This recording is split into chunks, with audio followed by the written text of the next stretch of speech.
This is test subject 34. She has just been given a substance often described as the most powerful psychedelic drug in the world. It makes her feel like she's being launched into outer space. Other users report near-death experiences, profound insights, and mythical encounters with spiritual beings.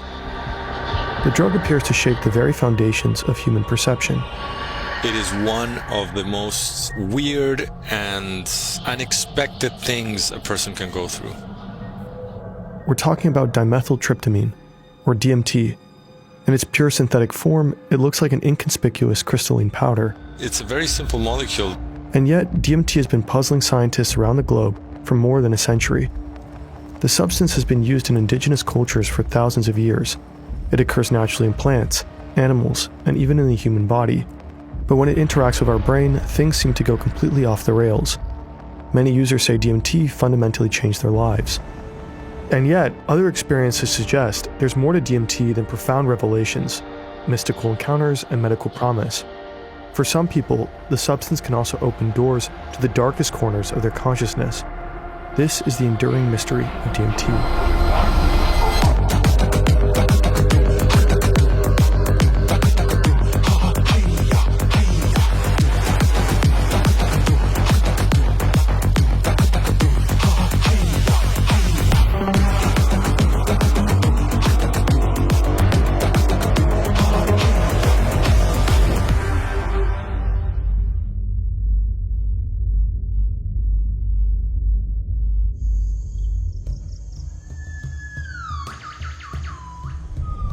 November 1852.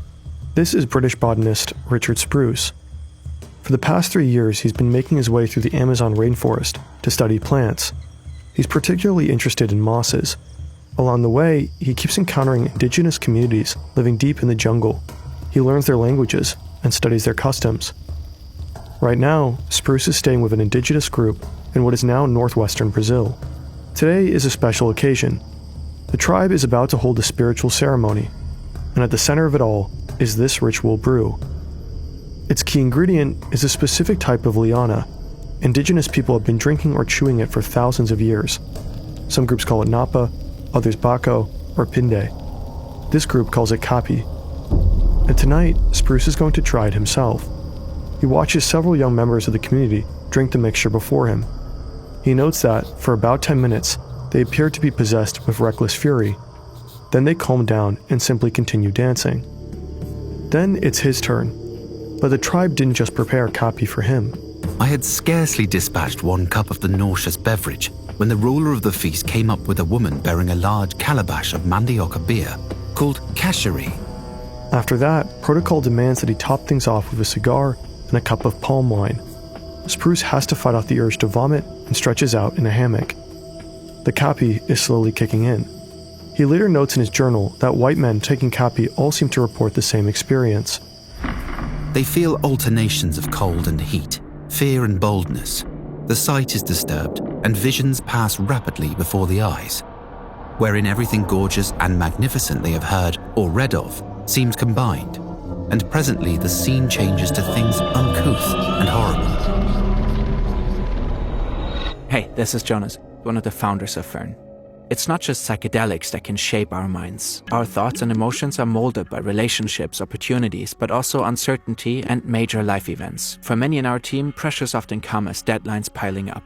It's not always dramatic, but over time it can become serious. That's why we encourage our team and viewers to seek support if needed. Some choose to talk to a friend, a colleague, or professionals like the paid partner of today's video. BetterHelp matches you with credentialed therapists based on your preferences, and you can switch therapists anytime. We are aware of the criticism surrounding the platform, and online therapy certainly isn't for everyone. But we also believe it can be genuinely helpful to many. Recent surveys show that 86% would use their service again. And since 2023, BetterHelp has improved its data privacy practices. Under new leadership, they've been certified by HITRUST, a globally recognized standard for healthcare data security. If you feel BetterHelp might be helpful, click the link in the description or go to betterhelp.com/fern to get 10% off your first month. Spruce calls the plant Banisteria kapi. Banisteria was the term used at the time for a class of tropical climbing plants. Kapi is an indigenous word for grass. He samples a couple of those vines, dries them, and has them shipped to England. Over the following years, Spruce keeps traveling to South America and repeatedly comes across Kapi. One of these encounters takes place in 1857 among an indigenous group in Peru. They also use the vine to prepare a powerful brew. They mix it with other plants and call it ayahuasca. Spruce apparently doesn't drink it himself this time. Instead, he asks the locals to describe their experiences to him. To Spruce, the brew remains an unsolved mystery. He simply can't figure out which particular substances cause these extreme effects. He's already familiar with opium and cannabis, but Kapi seems to be much more potent. What he doesn't realize is that he's been looking in the wrong place. The plant he sent back to Europe isn't the key ingredient. Technically, it's not the liana or Banisterium kapi that produces the intoxicating effect. The real trigger is a special compound found in the leaves mixed into the brew. DMT, more precisely, N-DMT. Its molecular structure is surprisingly simple compared to other psychedelics. Its complete name is N-dimethyltryptamine, but we'll simply refer to it as DMT throughout this video. German-Canadian chemist Richard Manske was the first to synthesize the substance in the early 1930s. Back then, he had no idea of its extraordinary psychoactive effects. At its core, DMT is characterized by a nitrogen atom bonded to two methyl groups, hence the name dimethyl. A methyl group consists of one carbon atom bonded to three hydrogen atoms. It's one of the simplest building blocks in organic chemistry. The nitrogen atom is connected via a short carbon chain to the most important part of the molecular structure, the so-called indole ring. The same structural feature can also be found in other known psychedelics like LSD or psilocybin, and within the molecular structure of serotonin. Serotonin is a neurotransmitter, a molecule that carries chemical messages or signals between nerve cells. It plays a key role in some of our most essential bodily functions, from mood, sleep, digestion, and nausea, to wound healing and sexual desire. Because of their structural similarity, psychedelics like DMT can bind to the same receptors usually used by serotonin. They're like key locks, and drugs are like specific keys that act on specific key locks. And so these classic psychedelic drugs, with which DMT is one of them, act on specific key locks in the brain, and specifically these serotonin receptors in the brain. This is Chris Timmerman. He's a neuroscientist and one of the world's leading researchers on DMT. He spends much of his time traveling for research, so we're lucky enough to catch him on a video call. It's likely that DMT was also the main active compound in the brew that Spruce encountered back in the jungle. Today, that mixture is widely known as ayahuasca. To produce it, you mainly need two ingredients. The first one consists of plants that contain DMT. They grow across large parts of the Amazon basin, though not exclusively there.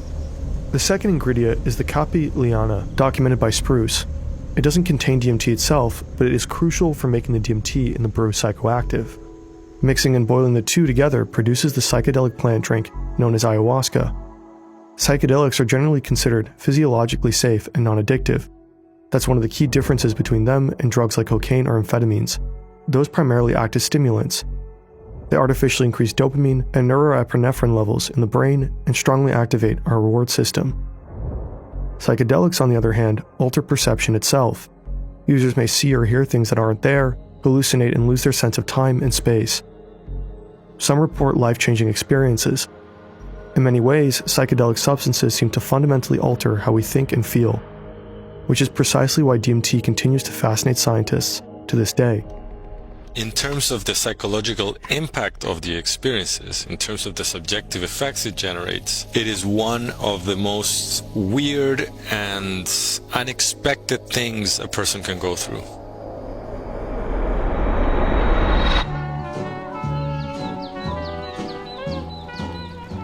April 19th, 1943, a bike path near Basel in Switzerland.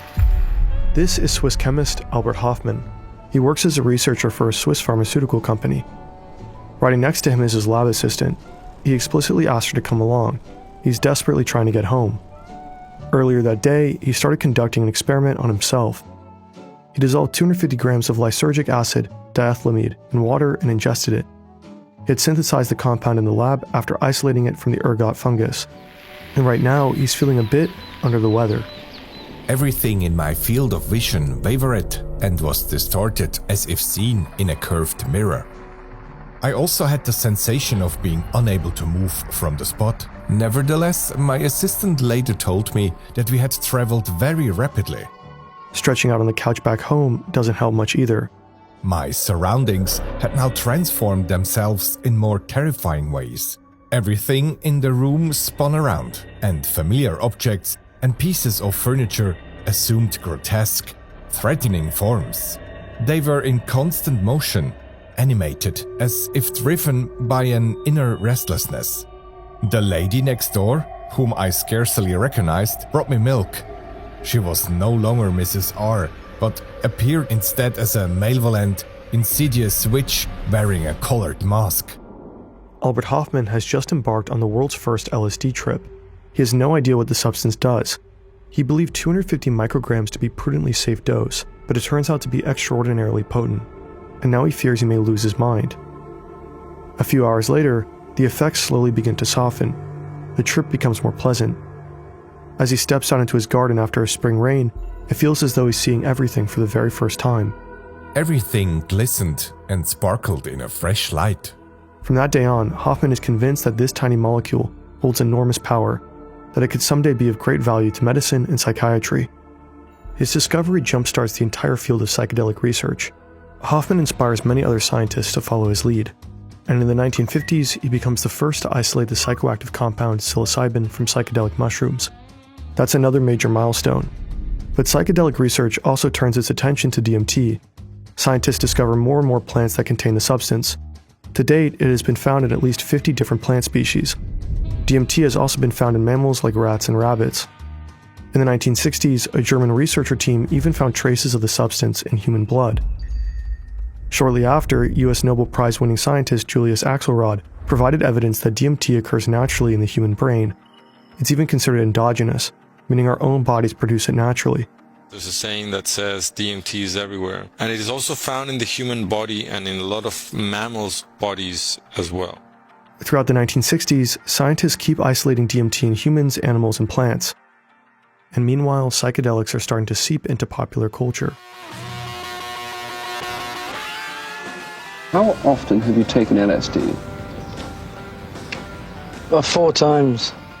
The swinging 60s are the peak years of the hippie movement and psychedelics like LSD. The Cultural Revolution is fueled by activists, intellectuals, and artists alike. One of them is Terence McKenna. He is just studying at Berkeley. He's 18 years old and has already done his fair share of experiments with psychedelics like LSD. But what he is about to experience tonight will eclipse everything he has ever felt. A friend has come to visit and brought this white crystalline powder. He claims it was stolen from a US Army chemical research facility. It's DMT. And for the first time in his life, young Terence McKenna is about to smoke it.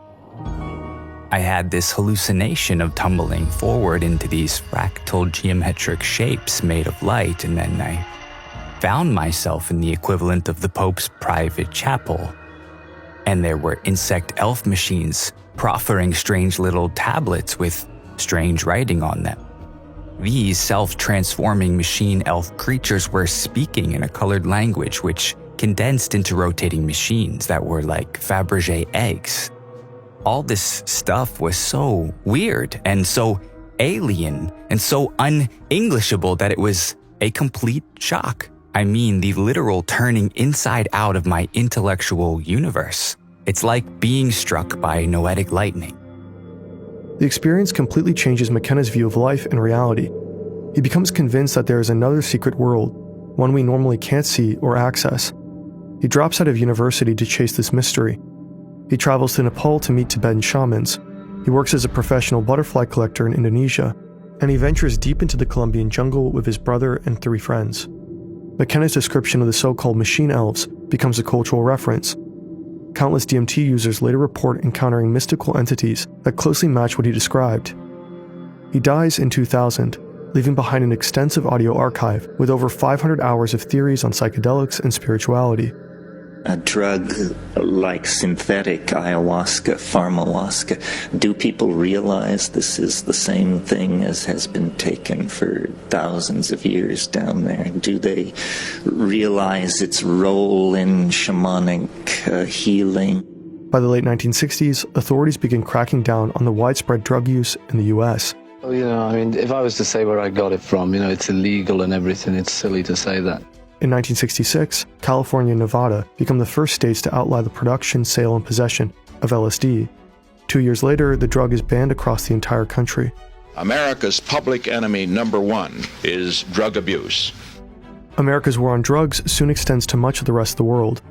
In 1971, the United Nations adopts the Convention on Psychotropic Substances. Many countries outlaw psychedelic substances and sharply restrict their use, including DMT. From that point on, only a handful of approved scientific institutions are allowed to continue their research on them, and even they have to adhere to extremely strict regulations. For decades, DMT research effectively grinds to a halt. The whole class of compounds got pulled off the clinical bench, and no research has gone on for 40 years. One of the tragedies to me is that the clinical research on these substances pretty much stopped around 1970. Dr. Rick Strassman is a psychiatrist. He's set on bringing psychedelic research back to life. His study is the first attempt to observe the effects of psychedelic substances in humans in the US in over 20 years. He wants to know what DMT does to our mind and body. The participants are numbered. Sarah is subject 34. She's in her early 40s and lives with her second husband. She has 3 children and works as a freelance writer. She has told the researchers that an angel once visited her when she had a high fever as a child, and that every now and then she communicates with spirit guides for advice and support. She also suffers from depression. In her 20s, she overdosed on tranquilizers and was hospitalized for 2 weeks following the suicide attempt. Today, she wants to find out whether DMT can help her gain a deeper understanding of herself and her relationship to the universe. The experiment is set to begin in just a few seconds. The onset of DMT's effects largely depend on how you consume it. Most recreational users smoke DMT using a glass pipe. This makes the effects kick in extremely fast, usually in under 1 minute. The peak experience tends to last only a couple of minutes before wearing off. The smoke tastes unpleasant and can trigger coughing fits. Another substance closely related to N and DMT is called 5-MeO-DMT.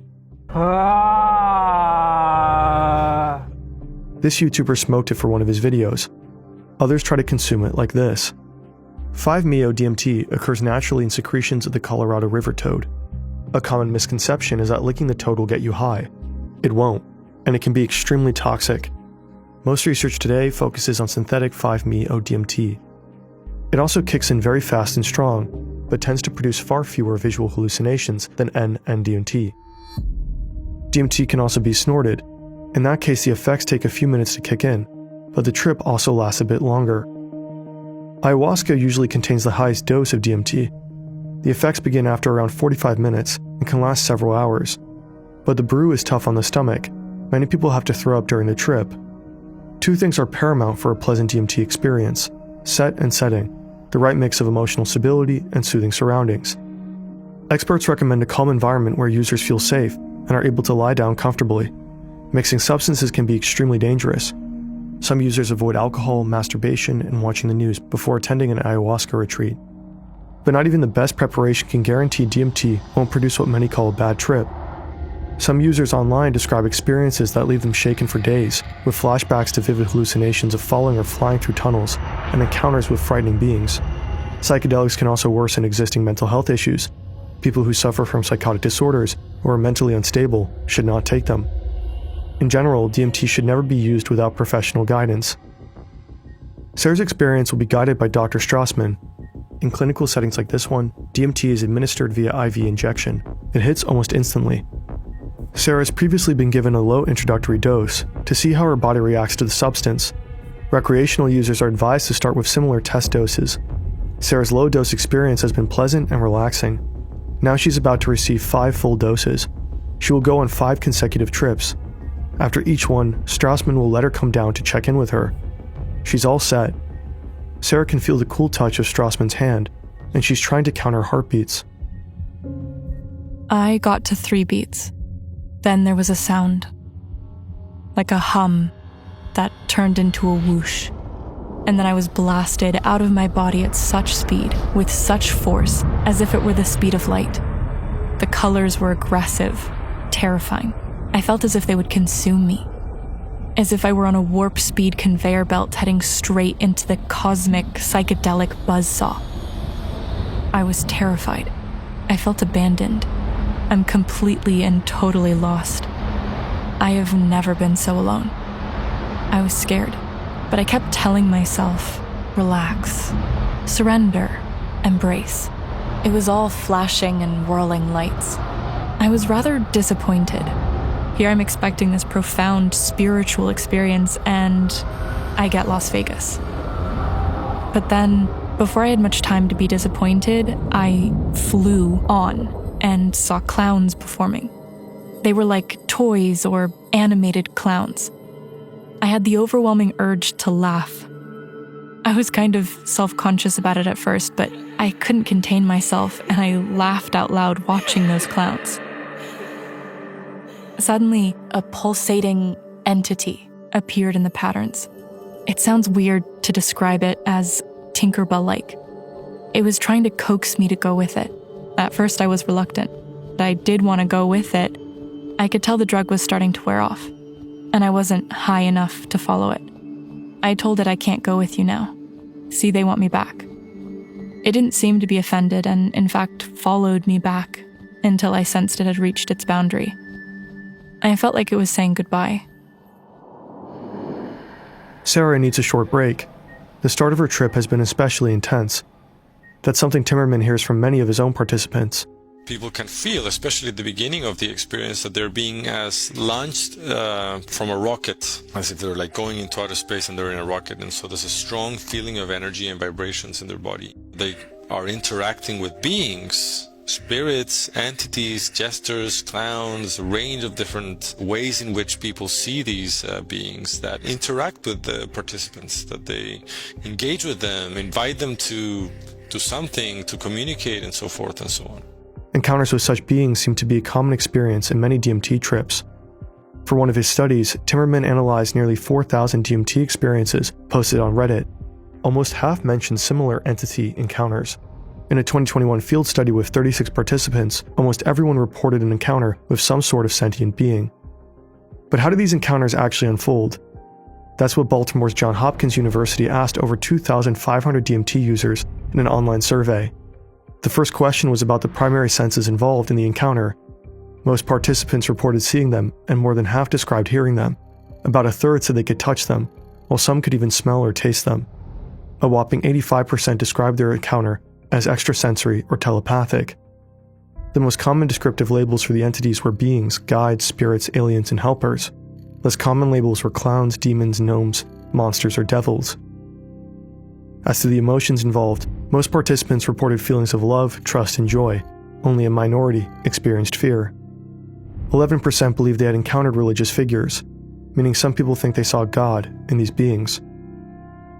This is what some of the research has found, and some people have reported that. And it is interesting because, in a way, God is a personification of these spiritual or mystical-like qualities according to certain religions, and it seems that DMT stimulates those sort of experiences. DMT appears to have a significant impact on people's religious beliefs and their sense of spirituality. This study surveyed users who reported so-called God encounter experiences during psychedelic trips. 25% described them as atheists before their trip, meaning they didn't believe in God. Afterwards, their number dropped to just 7%. Among ayahuasca users, atheist identification declined from 12 to 3%. Sarah, too, is deeply moved by these encounters. She's about to receive her final injection. I went directly into deep space. They knew I was coming back. They told me there were many things they could share with us when we learn how to make more extended contact. Again, they wanted something from me, not just physical information. They were interested in emotions and feelings. I told them, we have something we can give you, spirituality. I guess what I really meant was love. I tried to figure out how to do this. I felt a tremendous energy, brilliant pink light with white edges, building on my left side. I knew it was spiritual energy and love. They were on my right, so I reached out my hands across the universe and prepared to be a bridge. I let this energy pass through me to them. I said something like, "See, there, I did it for you. You have it." They were grateful. I was coming down off the DMT, losing altitude. Sarah didn't expect to become what she called an earthly spiritual emissary during her trip. She doesn't feel comfortable with that role, but has done her best to live up to it. Now it's the next participant's turn. Number 35. Over the course of 5 years, Strassman observes hundreds of these trips.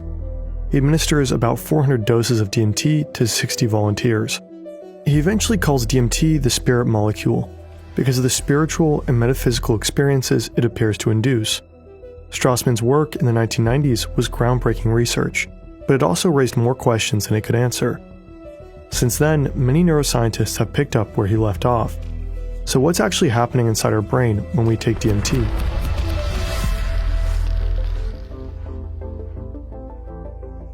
Modern neuroscience suggests that our brain has a hierarchical modular organization. Modular means that certain nerve cells work together in different types of clusters or brain networks, specialized in specific functions. There appears to only be a limited amount of communication between these networks. Hierarchical means that higher order areas, like the prefrontal cortex, collect signals from different areas across the brain to coordinate appropriate responses. But that entire organization seems to pretty much collapse when our brain is on DMT. The key players here are these special serotonin receptors. They determine how sensitive neurons react to incoming signals. That, in turn, impacts how information is transmitted and processed within and across brain regions. When DMT binds to these receptors, the brain's usual top-down control mechanisms become less effective. It's like the neurochemical reins come off. One of the experts we talked to thinks DMT makes the brain become more democratic. Another calls it anarchy. Either way, the brain suddenly enters a state in which far more areas communicate with each other than usual. Scientists call this global hyperconnectivity. It's completely different from how the brain normally operates. But how does this explain these extremely vivid hallucinations? Why do some users feel as if they're entering an entirely different reality? One explanation is that the brain sort of disconnects from external information. In this paper, Chris Timmerman proposes that DMT disrupts the brain's normal way of processing sensory input. The technical term is functional deafferentation. It's a state of disconnected consciousness. We're disconnected from the external environment individuals feel. Instead, the brain shifts into a completely new state, a kind of internal simulation. They report that they are in an immersive world of experience. But where does this other world come from? One clue to unravel this mystery could be dreaming. All those weird things that happen in our dreams seem similar to what people describe on DMT. They are disconnected from their immediate environments, and their own brains and the organism as a whole is reconstructing an alternative world of experience. It's very similar to what happens during DMT experiences. Timmerman and colleagues found that the strongest rhythms of theta waves in the brain correlate with the peak of a DMT trip. The same patterns are found during REM sleep.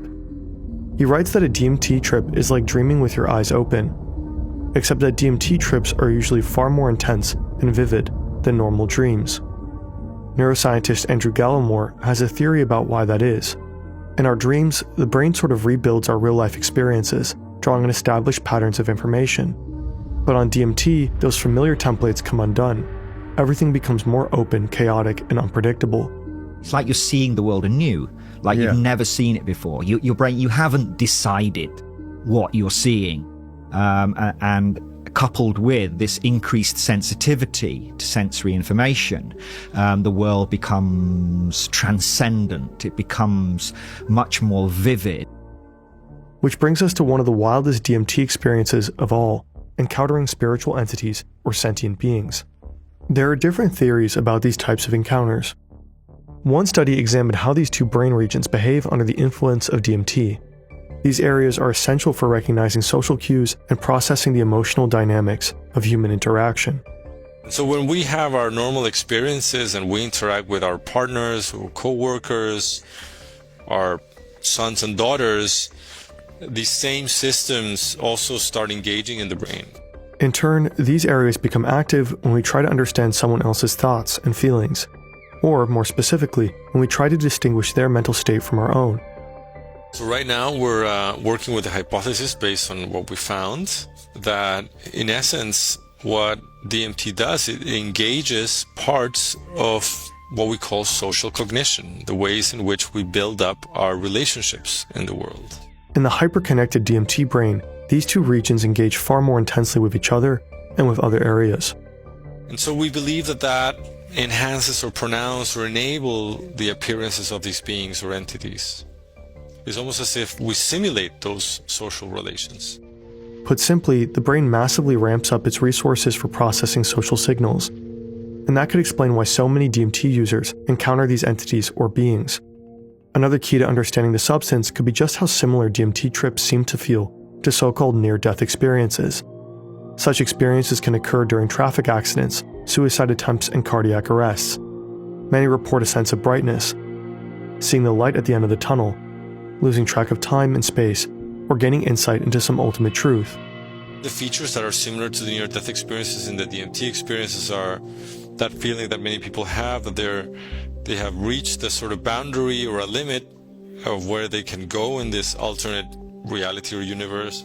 Timmerman thinks these near-death experiences could also be linked to global hyperconnectivity.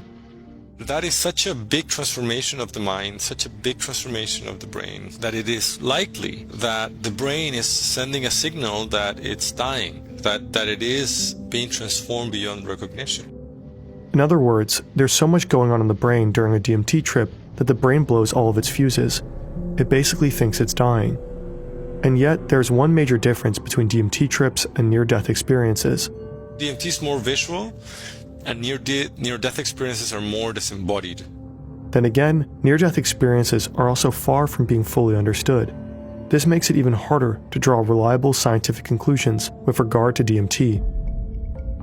Back in the 90s, Rick Strassman proposed a bold hypothesis that the spirit molecule, DMT, might be released during crucial life events like birth, death, or profound mystical experiences. Today, there is strong evidence suggesting that DMT is produced naturally in mammalian brains. Scientists are still investigating why that is. Early findings suggest that DMT release in the brain correlates with a massive surge of stress hormones. One experiment with lab rats showed a significant increase in DMT levels following cardiac arrest. Another study suggests that releasing DMT in the brain could also have a protective function. The compound appears to activate a receptor that helps brain cells survive oxygen deprivation and oxidative stress. So DMT might as well be a kind of built-in emergency medication for life-threatening situations. And a very recent study suggests that DMT levels in our brain might be much higher than previously assumed, and that it may be involved in a number of physiological processes. So here's what we know so far. DMT occurs naturally in plants, mammals, and humans. It's even considered endogenous, meaning our own bodies may produce it. We also know that when on DMT, our brain seems to be far more interconnected, that it activates so many different areas that it can feel like entering an entirely different world, one where we can communicate with all sorts of otherworldly beings.